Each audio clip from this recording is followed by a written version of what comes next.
오늘 아침에는 누가복음 22장을 좀 집중적으로 보도록 하겠습니다. 우리가 좀 전에 찬송을 했습니다만요, 우리 예수님이 우리를 붙들어 주시지 않으면 우리는 언제든지 악의 올무에서 벗어날 수가 없습니다. 근데 우리는 그걸 모를 적에는 항상 자꾸 나의 어떠함을 가지고 하나님 앞에 서려고 그래요. 그래서 다른 사람 몰라도 나는 상당히 괜찮습니다. 이제 이게 우리의 신앙이라고 생각을 해요. 그래서 더 가당치 않게 같은 신앙생활하는 형제들을 아주 무시하고, 그렇죠? 내가 그래도 너보다는 낫다, 자, 이런 신앙생활을 자꾸 하려고 하죠. 하나님이 없는, 즉 예수님이 없는, 성령으로 충만하지 않은, 말씀이 없는 우리 인간은 내가 아무리 난 사람이고 세계 1등이라고 해도 아닙니다. 그거를 성경은 우리에게 계속 알려주세요. 오늘 말씀은요, 22장 15절 말씀을 읽고요. 지금 십자가 지시기 바로 직전이십니다. 15절 읽겠습니다. 이르시되 내가 고난을 받기 전에, 즉 십자가 지시기 전에 너희와 함께 이 유월절 먹기를 원하고 원하였노라. 이 말씀 가지고 좀 생각해 봅시다. 우리가 흔히 이 장면을 최후의 만찬이라고 하죠.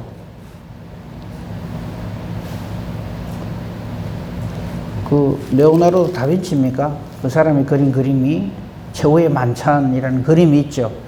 그래 뭐 그게 뭐 아주 세계적인 걸작이고, 글쎄 그거 뭐 엄청난 가격이 되겠죠. 그래서 이제 그것만 생각합니다. 최후의 만찬 이렇게 해가지고, 근데 저는 그 최후의 만찬이라는 표현, 그 사람이 뭐 그림 그 제목을 그래 붙이나 하기 때문에 다 그래 알고 있지만 저는 그 말에 별로 동의하지 않습니다. 저보고 만약에 붙이라고 한다면 최초의 성찬식이죠. 최후의 만찬이 아니고. 그러니까 마지막으로 식사를 같이 했다. 뭐 예수님이 뭐 제자들 데리고 회식을 한 겁니까? 마지막으로 돌아가시기 전에. 그게 아니고, 우리가 오늘날도 예수님의 십자가 지심 이걸 기억하면서 성찬의 예식을 거행하잖아요. 그 예수님의 십자가 지심은 예수님의 살을 우리를 위해서 찢어주시고 예수님의 피를 우리를 위해서 흘려주시는 바로 그 사건이 십자가 사건이잖아요.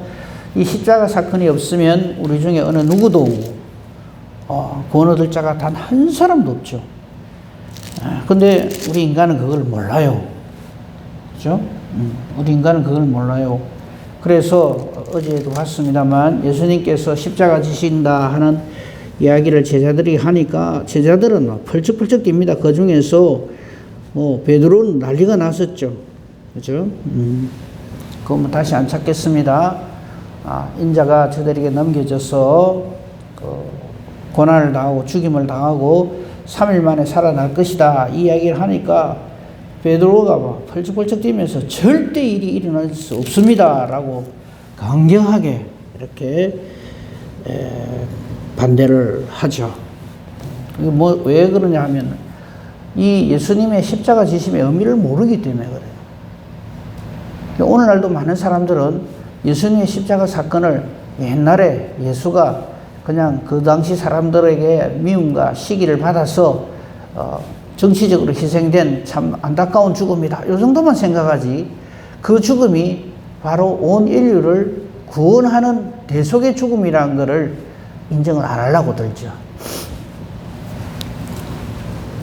자, 그 사건하고 오늘 15절 이 말씀하고 한번 생각해 봅시다.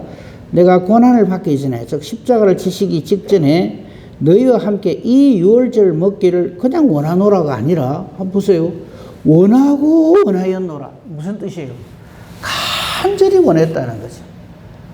예수님이 십자가 지시기 전에 마지막으로 한번 실컷 먹고 죽자, 이런 뜻입니까 이게? 그게 아니죠.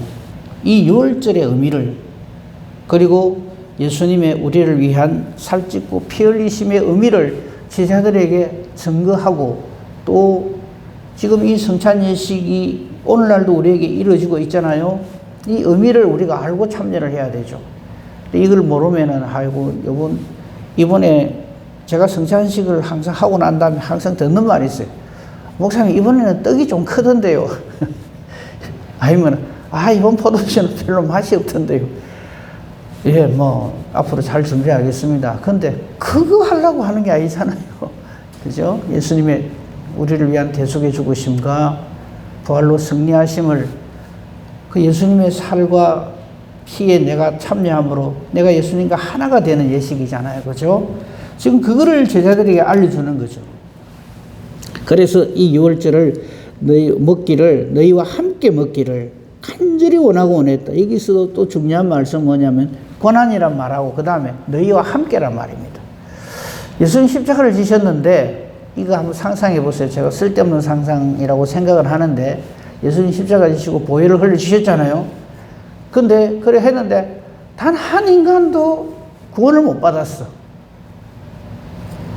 그럼 예수님 바로 죽습니까? 그죠? 엉뚱한 생각이죠, 제가. 그죠? 근데 우리가 자꾸만 그러려 한다니까요. 자꾸 십자가를 헛된 죽음으로 만들려고 들어요. 예수님 그래 안 하셔도 됩니다. 나는 예수님 보혈 없어도 얼마든지 거룩해질 수 있습니다. 내가 얼마나 괜찮은 사람인데요. 자꾸 이러려 하거든요. 그게 아니라는 것을 예수님의 15절 말씀에서 간절히 예수님의 이 간절한 말씀에서 우리가 깨달아 알 수가 있습니다.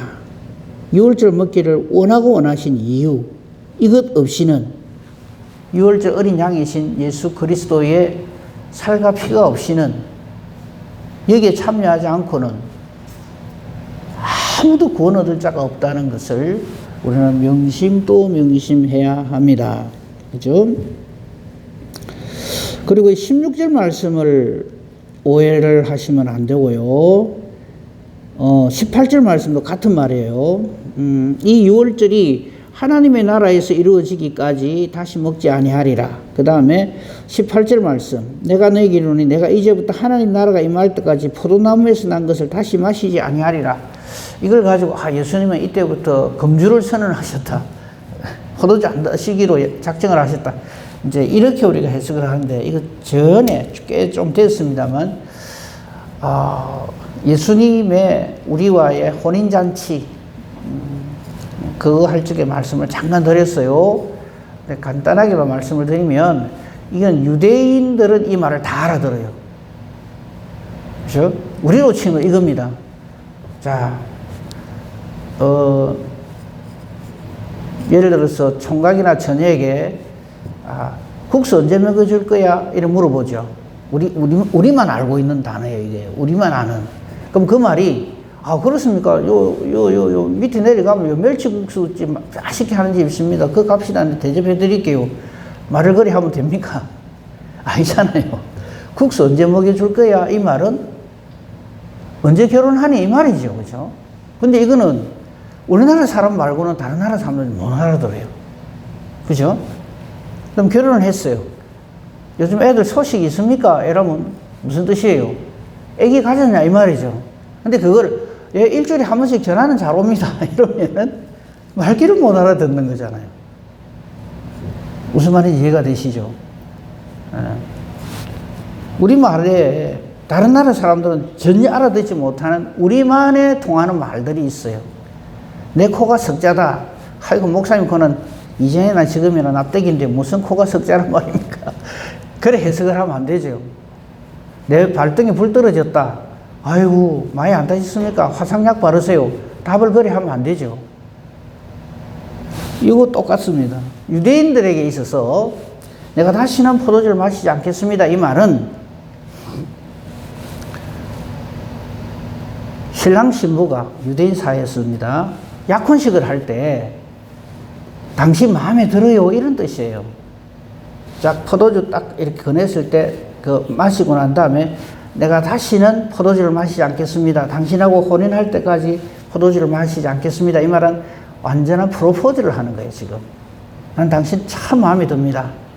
당신하고 결혼하겠습니다. 이 말이에요, 이게. 다시는 내가 마시지 않겠다. 이 말은 내가 너희의 신랑으로서 너희를 영접하러 오겠다. 이런 뜻입니다. 뭐 이거 이야기하려면 또 원래 하고자 하는 말이 따로 있는데 또 이렇게 옆으로 많이 새기 때문에 여기까지만 다 하겠습니다. 다음에 또 기회가 되면 그때 말씀드렸던 그 내용을 한 번 더 말씀을 드릴게요. 예수님의 신랑 되신 예수님으로서 신부된 우리 제자들에게 프로포즈 하시는 내용들, 이런 것들이 성경에 담겨져 있어요. 예수님의 전생애가 그래요. 그래서 예수님이 이 천국에 대한 비유를 할 때 혼인잔치를 자꾸 얘기를 해요. 그래서 우리 찬송도 그래 하잖아요. 신랑 되신 예수께서 다시 오실 때. 그죠? 우리는 예수 그리스도의 정결한 신부로서 예수님을 기다리고 있어야죠. 그게 우리 신앙입니다. 아멘. 주 예수의 오시옵소서. 신랑 되신 예수께서 나를 이제 신부된 나를 찾으러 오신다. 그게 이제 약속인 거죠. 지금 그 말씀으로 이 말씀을 해석을 해야 됩니다. 19절 보십시오. 이제 포도주 그렇게 마시고 또 떡을 가지서 감사 기도하시면서 하신 말씀, 이것은 너희를 위하여 주는 내 몸이라. 너희가 이를 행하여 나를 기념하라. 그래서 우리 성찬식 하는 겁니다. 그죠? 그래서 예수님의 살을 우리 구원을 위해서 찢어주시고, 그러니까 희생제물이라는 얘기죠. 이 희생제물에 대한 것은 구약 성경 레위기서에 잘 나와 있고요. 또 우리 히브리서에도 그게 잘 해석이 되어 있습니다만, 자, 이겁니다.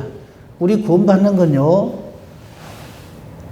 이스라엘 백성들이 죄를 지었을 때 어떻게 해결함을 받는가 하는 것을 살펴보면 알 수가 있어요. 자, 이스라엘 백성들에게 하나님께서 모세를 통해서 죄사함의 그 규례를 주셨어요. 자, 이스라엘 백성들은 죄를 범하면 하나님 앞에 그 죄를 고백하면서 뭐를 가지고 오는가 하면 희생 제물을 가지고 와요. 좀 재산이 되는 사람은 소를 가지고 오고요. 뭐 어느 정도 사는 사람은 양을 가지고 오고요. 그것도 안 되는 사람은 비둘기를 가져옵니다. 그래서 그 짐승들을 희생시킵니다. 그래서 그걸 희생제물이라 그래요. 그래야만 하나님께서 죄를 용서해 주신다라고 말씀하셨기 때문입니다. 그래서 자, 예를 들어서 소를 가지고 온 사람, 내가 이런 죄를 지었습니다라고 하나님 앞에 죄를 고백을 해요. 제사장이 이제 그 중보 역할을 하죠. 그리고는 그 사람이 죄값으로 죽어야 되는 대신에 그 짐승을 죽입니다. 그래서 그 짐승을 희생제물이라 그래요. 자, 그 죽이는데 그때 죽이기 전에 안수를 합니다. 죽는 그 짐승에게. 근데 그 안수는 누가 하느냐 하면 제사장이 하는 게 아니고 죄를 지은 사람이 안수를 합니다. 내 이런 죄가 있습니다. 하나님께서 약속하신 대로 내 죄를 이 짐승에게 전가합니다. 내가 죽을 대신에 이 희생제물이 죽습니다. 내 죄를 용서하여 주시옵소서. 그래서 그 소를 잡아요. 그거 그대로 온 게 예수님의 십자가란 말이죠. 그래서 하나님께서 세례 요한을 통해서 예수님을 전가할 때 세상 죄를 지고 가는 세상 죄 안에 내 죄가 그 들어가 있어야 된단 말이죠. 예수님 죽으시는 게 내가 뭔 상관이 있어? 이런 거 예수 안 믿는 사람이에요. 근데 세상 죄를 지고 가는 할 때 세상 죄가 바로 나의 죄를 지고 가는 이 말이 돼야 되는 거죠. 하나님의 어린 양이란 말은 하나님이 예비하신 양이다 이 말이에요. 내가 준비한 게 아니고. 얼마나 고맙습니까? 내 죄를 속하기 위해서. 왜 내 죄를 속해 주십니까? 나를 사랑하시기 때문에. 내가 나를 하나님의 자녀로 하나님 택하시기 때문에. 근데 자꾸 죄를 먹고 마시고 산단 말이죠. 그 죄의 문제를 해결하기 위해서 우리를 위해서 하나님이 예비하신 어린 양이 바로 예수님이다 이 말이죠. 그래서 나의 죄를 지고 가시는 하나님이 예비하신 어린 양이 바로 예수님이다 이 말이죠. 그래서 예수님의 십자가 지심은 바로 나를 위한 죽음이시요 예수님의 부활하심은 내 죄가 속해졌다는 증거가 되는 거죠. 예수님 죽으셨는데 그 뒤로 다시 살아나지 못하고 그냥 계속 죽어 있다. 그러면 내 죄는 그대로 있다는 뜻이죠. 근데 예수님이 부활하심으로 사망 권세, 죄의 권세를 완전히 깨뜨려 주신 거죠. 그래서 우리는 예수 믿는 겁니다. 이 말이 그 말이에요. 너희를 위하여 주는 내 몸이라. 너희가 이를 행하여 나를 기념하라. 이거는요, 맨날 기념식하고 맨날 성찬식이란 말이 아닙니다. 이 의미를 깨달아 알고, 예수님이 대신 죽어주심으로 내 죄의 문제가 완벽하게 해결됐다는 것을 믿으라. 이 말이죠. 그래야지 성찬식 많이 참석했다고 해서 하나님 나라 가는 거 아닙니다. 성찬식 참석을 안 해도 구원받는 사람이 있어요. 예를 들면 구원받은 강도 보시고 그 사람은 성찬식 한 번이라도 했겠어요? 얼마나 못됐으면 세상 사람들이 봐도 저거는 사형이다 해가지고 죽이는데, 예수님이 자신을 위해서 죽는다는 것을 믿음을 신앙으로 고백하는 거죠. 그래서 구원받는 겁니다. 그죠? 그러니까 구원은 저와 여러분의 공로하고는 아무 상관이 없어요. 제가 또 이 말 하면 또 오해를 해요.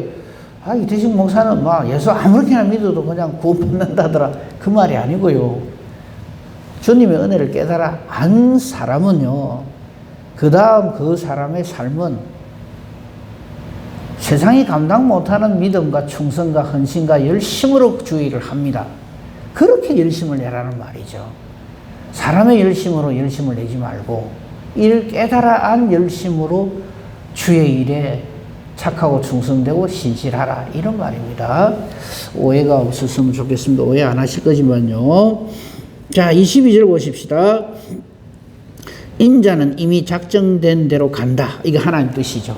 하나님은 예수 그리스도의 보혈로만 우리를 구원하시기로 이미 약속하셨어요. 이미 창세기 3장 15절에 여인의 후손으로 오시는 그분이 사탄의 머리를 깨주신다 그랬어요. 그 외에는 없어요. 천하 인간에 예수 이름 위에 구원을 주실 이름을 우리에게 주신 일이 없어요. 하나님이 안 주셨다는데 자꾸 엉뚱한 짓을 하면 안 돼요. 그죠? 예수 이름 외에 내가 구원받을 일이 없어요. 근데 자꾸 아이고 아닙니다. 내 이름으로도 내가 얼마든지 구원받습니다. 이게 잘못된 믿음이죠. 나는 예수님이 필요 없어요. 내가 얼마나 착한데요. 이러면 안 된단 말이죠. 예수님이 없어도 내가 나의 선행으로 얼마든지 구원받습니다 하는 사람들고 옆집에 있는 사람들이잖아요. 자기들이 선을 많이 쌓아갖고 선행을 이루어가 다음 세상에 아주 좋게 태어난대요. 그러고 있으니 이게 아닌 거죠. 근데 그 다음 문제가 아주 중요합니다. 인자는 이미 작정된 대로 가지만 예수님을 파는 그 사람, 즉 예수님을 부인한다 이 말이죠. 이 사람은 화다. 그러니까 하나님의 뜻에 반하는 사람의 생각은 이거는 멸망이라는 얘기입니다. 응?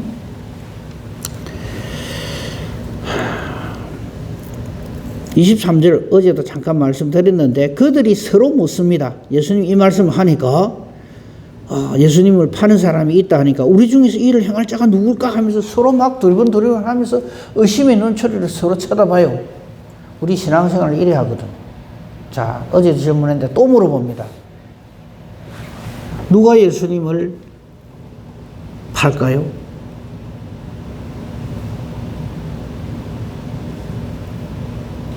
예수님 없는 사람이, 예수님 안에 없는 사람이 계속 예수를 팔고 있는데 그걸 몰라. 나는 가룟 유다가 아니다. 하나님 말씀대로 안 살면서요, 이 가룟 유다 같은 사람이라면 그 사람 무작입니까? 막 내를 잡아 죽이려고 달라들 거예요. 예수 안에 있지 않으면 모두가 다 예수를 팝니다. 성령으로 충만하지 않으면요, 언제든 예수를 팝니다. 아니라고요. 한번 툭 건드려 보십시오. 난리가 납니다.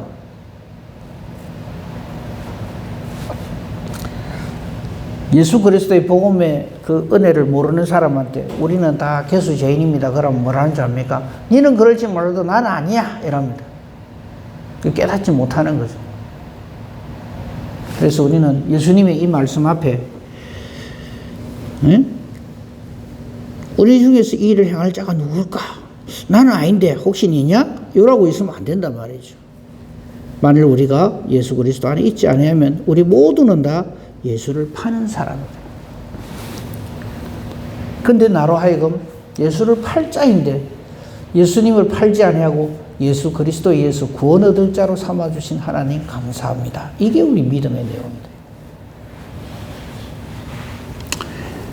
자, 23절에 대해서 제가 예수 안에 있지 않으면 우리 모두가 될 수 있다는 증거가 24절에 바로 나옵니다. 24절 보십시오. 예수님은 지금 십자가 지심을 놓고 나는 너희와 함께 이 유월절 예식을, 즉 예수 그리스도의 이 대속의 죽음에 해당자가 되기를, 그래서 내 살을 먹고 내 피를 마시는 자가 되기를, 그렇게 되기를 간절히 원하고 있는데 24절 보십시오. 기가 막힌 짓을 제자들이 합니다. 또 그들 사이에 일합니다. 또라는 말은 반복을 말하죠. 한두 번이 아니다 이 말이죠. 우리 이 짓 하면서 예수 믿는다 그러고 있잖아요. 또 우리 사이에 누가 크냐 이 말은 다른 말로 뭐 네가 맞나 내가 맞나요. 우리 이거 잘하잖아요. 나는 맞는데 저가 틀리가 이래 시끄럽습니다 이거잖아요. 이제 그만합시다. 나의 어떤 행동 하나 말 하나 그거 가지고 내가 이렇게 탁월해지고 그런 거 아닙니다. 우리에게 있어서 보배는 내 같은 질그릇 같은 티끌 같은 먼지 같은 내게 보배이신 예수 그리스도가 함께 계셔 주시는 것, 그게 우리의 자랑입니다. 그 이상 무슨 더 할 말이 있습니까? 이걸 깨달아가는 사람은요, 성령의 열매를 맺고 살 수밖에 없어요. 하나님 나를 이처럼 사랑해 주시는구나. 그 사랑을 깨달아 아는 사람만이 하나님 사랑합니다. 이웃을 사랑해요. 형제를 사랑해요. 이 사랑을 모르는 사람은 눈만 뜨면 그냥 희번덕거리면서 누가 내한테 어쩌는 거 이거 본다고 정신이 없어요. 얼마나 불쌍합니까? 우리 그러지 맙시다. 뭐 그러지 말자고 그래 안 되는 건 아니지만 이를 깨달아 알고 기도합시다. 주님, 나로 하나님 사랑하게 해주시옵소서. 하나님이 나를 사랑하신 같이 나도 하나님 사랑하게 해주시고 똑같은 그 사랑으로 형제를 사랑하게 해주시옵소서. 이것이 제일 크고 첫째 되는 계명, 둘째 되는 계명이죠. 모든 율법과 선지자의 강령입니다. 주제입니다. 핵심입니다. 응? 근데 지금 이 제자들 사이에는 어떤 일이 벌어지고 있습니까? 24절 보십시오. 또 그들 사이에 그중 누가 크냐 하는 다툼이 일어나요. 다툼. 사랑은 어디 있습니까? 사랑은 커녕. 그러니까 여기 무슨 희락이 있겠어요? 기쁨이 있겠어요? 이들 사이에는요, 서로 내가 제일 먼저 예수님한테 불림받았어. 무슨 소리야? 그래, 베드로 네가 불림받은 거는 사실이지만 나 안드레 없으면 당신이 어떻게 예수님을 만났겠어요? 요러사고 말이죠. 서로. 신앙은 나의 어떠함을 말하는 게 아닙니다. 주님의 이러하심을 말하는 겁니다. 나는 아닌데 주님이 나를 이렇게 사랑하십니다. 그거죠.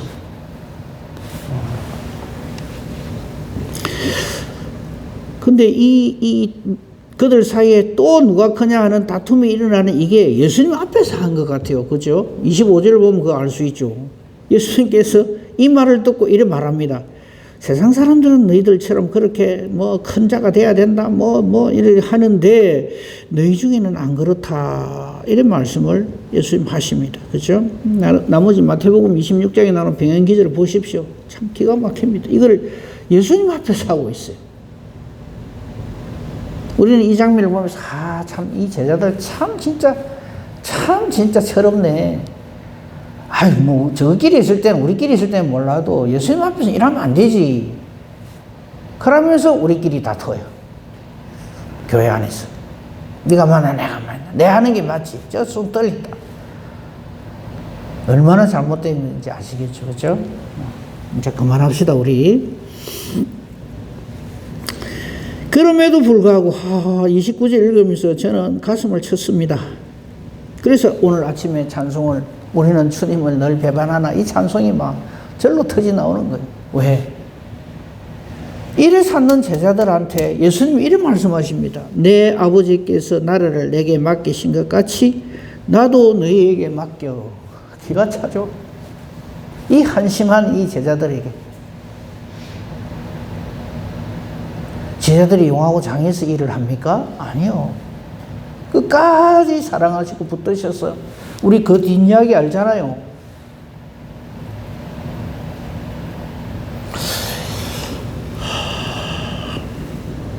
내 아버지께서 나라를 내게 맡기신 것 같이 나도 너에게 맡겨 너희로 내 나라에 있어 내 상에서 먹고 마시고 보좌에 앉아서 이스라엘 12지파를 다스리게 하려 하노라. 아이고. 이거는요, 예수님 오른편 왼편 주세요. 뭐 나 재무부 장관 할래요. 나 영의정 할래요 하는 이거 비교가 안 되는 엄청난 복으로 지금 예수님이 선포하시거든요. 그런데 제자들은 지금 누가 크냐, 뭐 누가 팔놈이냐 이거 하고 있어요. 그래서 예수님이 그 중에 한 사람 딱 집어서 베드로에게 이 말씀을 하시는 거예요. 31절이요. 시몬아 시몬아, 지금 사탄이 너를 완전히 팔아가지고 완전히 떼기장을 치려고 계속 너희를 요구한다. 하지만 나는 절대 그렇게 되지 않도록 기도한다. 지금도 하나님 보좌 우편에서 그렇게 기도하는 거죠. 그래서 저와 여러분이 지금 안전한 겁니다. 내가 기도를 맨날 이렇게 열심히 해서 안전한 게 아니고요.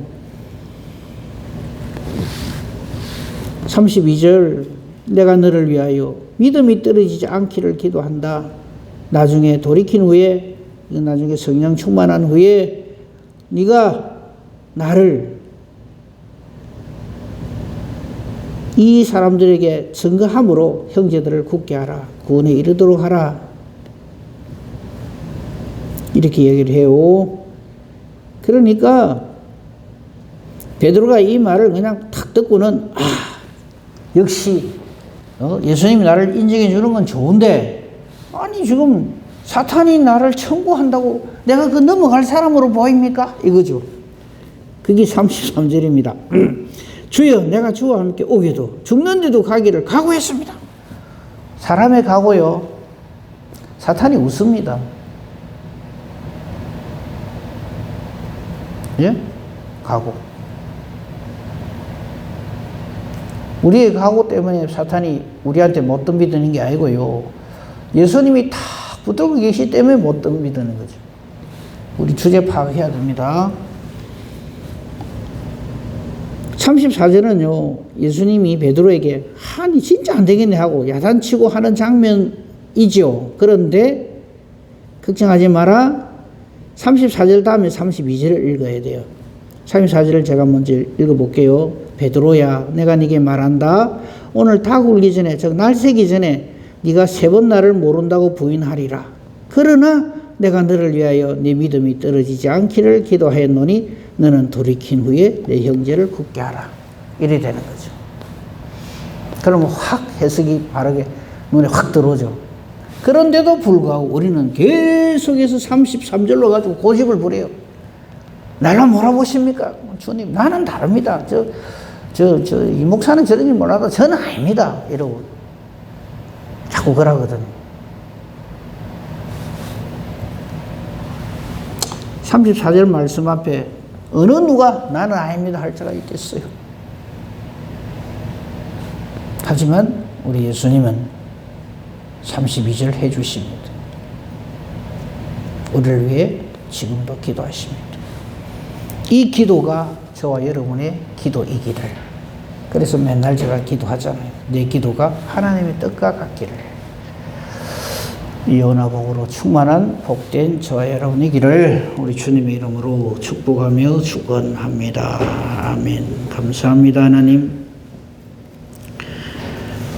오늘도 말씀으로 저희들을 일깨워 주시고 기도로 이 하루를 또 열게 해주시니 감사합니다. 오늘도 이 말씀이 우리를 주장하게 하시고 성령으로 충만하여 하나님 뜻대로 오늘 하루를 하나님 앞에서 살게 해 주시옵소서. 우리 기도합니다. 우리 기도가 하나님의 뜻과 같게만 해 주시옵소서. 기도하는 대로 하나님이 기뻐하시며 응답해 주시는 능력 있는 의인의 간구가 되게 하여 주시옵소서. 오늘 수요 예배 위에도 하나님이 은혜를 주시옵소서. 범사 대소사를 오직 주님께 부탁합니다. 감사하며 우리 주 예수 그리스도 이름으로 기도합니다. 아멘.